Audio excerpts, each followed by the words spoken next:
Hello students, Radhe Radhe. Welcome और welcome back to my class. I am Kritika Goyal और आज हम इस वीडियो में करेंगे exercise 7.2 complete. So let's get started. Question number 5, A B C and D B C are two isosceles triangles on the same base B C. क्या बोला है? एक बेस है बी सी, ठीक है, उसी बेस पर ए बी सी और एक ए डी बी सी, ये दो ट्राइंगल हैं। इसका मतलब क्या, एक ए बी सी हम ट्राइंगल मान लेते हैं, ठीक है, जिस बेस क्या है हमारा बी सी, ठीक है। और अब इस बी सी पे एक है हमारा ट्राइंगल ए बी सी, ये रहा, और इसी बेस से एक और ट्राइंगल बन रहा है which is D B C. तो देखो बी सी तो कॉमन है, तो क्या हो जाएगा? डी बी सी। क्लियर है? तो ये हमारे दो ट्राइंगल हो गए, A B C and D B C. आगे क्या बोला है? Show that angle A B D, angle A B D ये वाला एंगल ए सी डी के इक्वल है। हमें ये इक्वल प्रूफ करना है, ठीक है। अब हमें पता है अगर हम यही दो ट्राइंगल ले लें, अब इनको कॉन्ग्रुएंट प्रूफ कर दें, तो हम ये सी पी सी टी से प्रूफ कर सकते हैं इक्वल, है ना। तो क्या कर सकते हैं, अगर ये दो ट्राइंगल लेने हैं, देखो है तो आधे आधे डिवाइड हो रहा है, इसका मतलब हम क्या करें, ये ज्वाइन कर लेते हैं ए डी। तो देखो अब ये वाला ट्राइंगल बन जाएगा और एक ये वाला बन जाएगा, है ना। तो बस हमने जो कंस्ट्रक्शन करी है वो देख लेते हैं। ज्वाइन ए डी, क्योंकि हमने ए डी को क्या किया है? ज्वाइन किया है। फिर क्या लिखेंगे? इन triangle A B D and triangle A C D. इन दो ट्राइंगल में देखेंगे, देखो सबसे पहले तो ए बी ए सी के इक्वल होगी, गिवन है। क्यों? क्योंकि बोला ये दो आइसोसेलेस ट्राइंगल है, और अगर आइसोसेलेस ट्राइंगल होते हैं तो आइसोसेलेस ट्राइंगल में दोनों साइड की दो साइड्स क्या होती हैं? इक्वल होती हैं। तो ठीक है, ए बी हमारी ए सी के इक्वल हो जाएगी, और सेम ऐसी नीचे बी डी हमारी सी डी के इक्वल हो जाएगी, गिवन ये भी, क्योंकि दो आइसोसेलेस ट्राइंगल है तो टू साइड्स इक्वल होंगी। नेक्स्ट देखो ए डी कॉमन है ना, तो A D is equal to A D common, क्योंकि ये कॉमन साइड है, तो therefore triangle A B C, triangle A B D congruent हो जाएगा ट्राइंगल ए सी डी के। किससे हो जाएगा? बाय एस एस एस, तीनों साइड्स आ रही है ना इसलिए। तो therefore angle A B D equal हो जाएगा एंगल ए सी डी के, कैसे? By C P C T. Clear है यहाँ तक? कोई डाउट तो नहीं? सिंपल, हमने एक बेस से दो ट्रायंगल बना दिए। अब जो हमें इक्वल प्रूफ करने को बोला था वही हमने कॉन्ग्रुएंट प्रूफ किया और फिर इक्वल प्रूफ कर दिया सीपीसीटी से। क्लियर है? नेक्स्ट क्वेश्चन देखते हैं, question number 6। A B C is an isosceles triangle. ये भी बोला है कि ए बी सी एक आइसोसेलेस ट्राइंगल है, तो जिसमें दो साइड्स इक्वल होंगी, ठीक है। क्या बोला है? जिसमें ए बी ए सी के इक्वल है, गिवन भी है। साइड बी ए एक साइड है जिसको हमने प्रोड्यूस किया है, मतलब और आगे तक बढ़ाया है, कहाँ तक? डी तक। तो हमने डी तक बढ़ाया है। ए डी ए बी के इक्वल है, ए डी ए बी के इक्वल है, तो दैट मीन्स क्या है? ए बी ए सी के भी है और ए बी ए डी के भी है, तो ये दोनों भी आपस में इक्वल हो जाएंगे। सी फिगर देख सकते हैं। Show that angle B C D is a right angle. B C D मतलब ये हमें 90 डिग्री प्रूफ करना है, ठीक है। तो कैसे करेंगे? देखो सबसे पहले हम लिख लेते हैं गिवन क्या क्या है? ए बी ए सी के इक्वल है और ए डी ए बी के इक्वल है, ये गिवन है। टू प्रूफ क्या करना है वो देखते हैं कि angle B C D is equal to 90 degree. ये गिवन और प्रूफ ज़रूर लिखा करो, फिर ही हम क्वेश्चन स्टार्ट किया करो, ठीक है। फिर करेंगे प्रूफ में क्या करना है हम देख लेते हैं। इन ट्रायंगल ए बी सी में देखते हैं। हमें पता है ए बी सी ट्रायंगल में हमारा ए बी ए सी के इक्वल है, ठीक है। अगर हम बार बार ना लिखना चाहें तो हम एंगल के नाम दे देते हैं। जैसे इसे मान लेते हैं 1, इस वाले को मान लेते हैं 2, इस वाले को मान लेते हैं 3 एंड इस वाले को मान लेते हैं 4। तो हमने एंगल के नाम दे दिए 1 2 3 4, जिससे ऐसे भी हम कर सकते हैं जैसे कि हमें बार बार एंगल ना डिफाइन करना पड़े, एंगल बार बार ना लिखना पड़े, तो इसलिए हम नंबरिंग कर देते हैं। तो देखो एंगल 2 एंगल 1 के इक्वल होगा। क्यों? देखो ये दोनों साइड इक्वल है, तो इस साइड के ये वाला एंगल सामने और इस साइड के सामने ये वाला एंगल आपस में इक्वल। क्या प्रॉपर्टी होती है?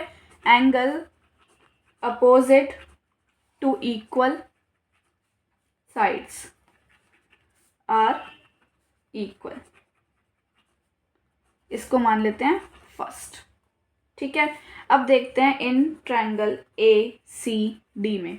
ए सी डी में देखो क्या दिया है? ए डी ए सी के इक्वल है, ए डी ए सी के इक्वल हो जाएगी, है ना, क्योंकि वो उसके इक्वल है। तो देखो कॉमन क्या है? ए बी, तो इसका मतलब सामने वाले भी इक्वल होंगे, ए डी ए सी के इक्वल हो जाएगी। और AD के सामने 3 और AC के सामने 4, तो ये भी इक्वल हो जाएंगे। Angle 3 is equal to angle 4 क्या हो जाएगा, सेम यही कि angle opposite to equal sides are equal. इसे हम मान लेते हैं सेकेंड इक्वेशन, देखते हैं बाद में इसका यूज़ हो जाए। तो देखो अब हम अगर ऐड करें फर्स्ट एंड सेकंड को, जो हमने 2 इक्वेशन मानी है, तो देखो क्या हो जाएगा, angle 2 is equal to angle 1 था, angle 3 is equal to angle 4 था। अब हम इन दोनों को अगर ऐड करें तो 2 + 3 क्या होगा, 2 + 3 ये पूरा एंगल बन जाएगा ना, इसलिए हमने इनको ऐड किया है, क्योंकि एंगल 2 + 3 पूरा एंगल क्या बनेगा, BCD, जो कि हमें 90 डिग्री चाहिए। और 1 + 4 क्या बन जाएगा हमारा, कुछ भी नहीं बन रहा, तो ये एज इट इज आ जाएगा एंगल 1 + एंगल 4। क्लियर है यहाँ तक। अब देखो एक और ट्रायंगल, इन ट्रायंगल BCD। अब हम BCD में देखते हैं एंगल 1, अगर हम BCD देखें BCD, तो ये एंगल सम प्रॉपर्टी लगाए कि 1 + 4 प्लस ये वाला, देखो ये वाला एंगल प्लस ये वाला एंगल और प्लस ये पूरा एंगल 180 डिग्री होगा। एंगल सम प्रॉपर्टी क्या होती है, तीनों साइड का सम 180 होता है। तो तीनों, इस वाले एंगल का नाम क्या है 1, इसका 4, और ये क्या है हमारा पूरा एंगल BCD है ना,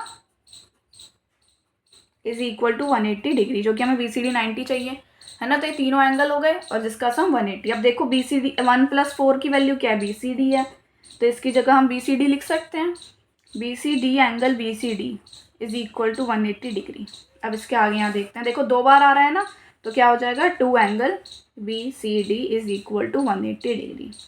angle BCD is equal to, ये 2 मल्टीप्लाई में है तो इधर जाके 2 क्या हो जाएगा, डिवाइड, एंगल BCD, अब इसे हम कैंसिल आउट करेंगे, क्या बन जाएगा 90, तो 90 डिग्री। हम यही प्रूफ करना था कि BCD हमारा 90 डिग्री है, लिख सकते हैं therefore angle BCD is a right angle. Clear है। नेक्स्ट आगे बढ़ते हैं, क्वेश्चन नंबर 7।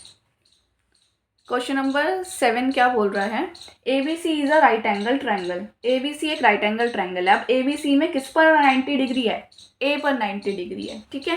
तो हम फिगर बना लेंगे, A पे 90 डिग्री दिया है, याद रखना हम ABC ऐसे नहीं लिखेंगे क्योंकि फिर 90 डिग्री यहाँ आना चाहिए, और 90 डिग्री किस पर है, A पर, तो A यहाँ आएगा, ठीक है। बाकी हम कहीं भी लिख देंगे ABC, ठीक है। क्या बोला है, AB AC के इक्वल है, एक ये गिवन है। हमें क्या निकालना है, एंगल B और एंगल C, इन 2 एंगल्स की वैल्यू हमें निकालनी है। तो देखते हैं, हमें पता है AB AC के इक्वल है ना, ये गिवन है, ठीक है। अब देखो AB के सामने क्या दिया है, एंगल C, और AC के सामने एंगल क्या है B, तो ये इक्वल होंगे। हमने पढ़ी है अभी प्रॉपर्टी एंगल, सारी प्रॉपर्टीज ब्रैकेट में लिख कर आएंगे ज़रूर, वरना मार्क्स कट हो जाते हैं। Angle opposite to equal sides are equal, ठीक है। अब देखो एंगल सम प्रॉपर्टी लगा दें, angle A + angle B + angle C, तीनों का सम 180 होगा। Angle B + angle C is equal to 180 degree, ये हमें पता है, लिख देंगे हम ब्रैकेट में। लास्ट क्वेश्चन में भी लिख लेना, ये एंगल सम प्रॉपर्टी लगी थी वहाँ पे, जहाँ पे वहाँ लिख लेना, ठीक है। एंगल सम प्रॉपर्टी हमने लगा दी। अब A की वैल्यू क्या है, 90 डिग्री, जो कि गिवन है। अब देखो B और C तो आपस में इक्वल है, तो हम दोनों को ही एंगल B भी लिख सकते हैं, है ना, 180 डिग्री। अब देखो ये क्या हो जाएगा, 90 + ट्वाइस ऑफ एंगल B, 2 बार है ना एंगल B, इसलिए। अब देखो ये एंगल, ये जो 90 प्लस हो रहा है, तो उधर जाके 90 क्या हो जाएगा, माइनस, 180 - 90 90। अब देखो ये 2 मल्टीप्लाई हो रहा है, तो 2 इधर जाके क्या हो जाएगा, डिवाइड, एंगल B, अब इसे कैंसिल आउट करेंगे तो क्या हो जाएगा 45, तो एंगल B की वैल्यू क्या आ गई, 45 डिग्री। अब एंगल B तो एंगल C के भी इक्वल है, तो एंगल C भी क्या हो जाएगा, 45 डिग्री। समझ आ गई वैल्यू, तो हमारा ये समझ आ गया, ये तो 90 डिग्री था, इसकी वैल्यू आ गई 45 और इसकी वैल्यू क्या आ गई, 45 डिग्री। क्लियर है, अंडरस्टूड। नेक्स्ट क्वेश्चन नंबर देखते हैं 8। ये लास्ट क्वेश्चन है, इसी के साथ आपका ये एक्सरसाइज कंप्लीट हो जाएगी 7.2, और फिर हम नेक्स्ट क्लास में नेक्स्ट एक्सरसाइज स्टार्ट करेंगे विच इज 7.3, ठीक है। अब देखो क्या बोला है, show that the angles of a equilateral triangle, एक इक्विलेटरल ट्रायंगल है, ठीक है। क्या बोला है, इसके जो सारे एंगल्स हैं 60 डिग्री होते हैं। देखो ये तो हमें पता है कि 60 डिग्री होते हैं सारे इक्विलेटरल ट्रायंगल के। क्यों? क्योंकि तीनों का सम क्या होता है 180 होता है। अब तीनों आपस में क्या होते हैं इक्वल भी होते हैं, तो यहाँ से हमारा 60 डिग्री आ जाता है। बट ये हमें प्रूफ करने के लिए बोला है। तो देखो इक्विलेटरल ट्रायंगल में तीनों साइड्स इक्वल होती हैं, नेमिंग कर देते हैं इसकी ABC। ठीक है। और हमें पता है तीनों एंगल भी आपस में इक्वल होते हैं, सब चीज़ इक्वल होती है इक्विलेटरल ट्रायंगल में। तो देखो प्रूफ कैसे करते हैं। हमें पता है AB is equal to BC is equal to AC। ये तीनों इक्वल होते हैं। क्यों? क्योंकि sides of equilateral triangle are equal. Equilateral triangle की सारी साइड्स क्या होती हैं इक्वल होती हैं, इसलिए ये सब इक्वल होंगे। ठीक है। अब एंगल्स भी इक्वल होते हैं। Angle A is equal to angle B is equal to angle C। क्यों? एंगल, एक तो हम ये भी रीज़न हो सकता है इसके सामने ये वाला, तो ये आपस में इक्वल है ना, तो इसके सामने ये, इसके सामने ये, तो BC इक्वल हो गए। सेम इसके सामने ये, इसके सामने कोई भी दो साइड से हम ये तीनों एंगल इक्वल होते हैं, ये हमें पता भी होता है। तो हम ये लिख सकते हैं कि angle of equilateral triangle are equal, या फिर हम लिख सकते हैं angle opposite to equal sides are equal. दोनों ही रीजन हमारे बिल्कुल सही होंगे। अब एंगल से हम प्रॉपर्टी लगा देते हैं। Angle B plus angle C, angle A plus angle B plus angle C is equal to 180 degree. क्यों? Angle sum property. ठीक है। अब देखो हमें पता है तीनों आपस में इक्वल है। अभी हमने ऊपर देखा तो तीनों का हम एंगल ए लिख सकते हैं। ये क्या हो जाएगा 3 टाइम्स आ रहा है एंगल ए। अब क्योंकि ये 3 मल्टीप्लाई हो रहा है तो इधर जाके क्या हो जाएगा 3 डिवाइड कैंसिल करेंगे 60, तो एंगल ए की वैल्यू क्या आ गई 60 डिग्री। और हमें पता है सारे एंगल इक्वल है, तो एंगल बी भी क्या हो जाएगा 60 डिग्री, एंड एंगल सी भी क्या हो जाएगा 60 डिग्री। आ गए हमारे तीनों एंगल 60 डिग्री। बस यही हमें प्रूफ करना था कि तीनों एंगल हमारे 60 डिग्री होते हैं। क्लियर है? इसी के साथ ये एक्सरसाइज होती है कंप्लीट। मिलते हैं नेक्स्ट वीडियो में। कोई डाउट हो तो आप मुझे कमेंट सेक्शन में विदाउट एनी हेजिटेशन पूछ सकते हो। आज की वीडियो समझ आई हो तो प्लीज़ लाइक कीजिए, कमेंट कीजिए, सब्सक्राइब कीजिए और अपने क्लासमेट्स के साथ शेयर कीजिए। राधे राधे।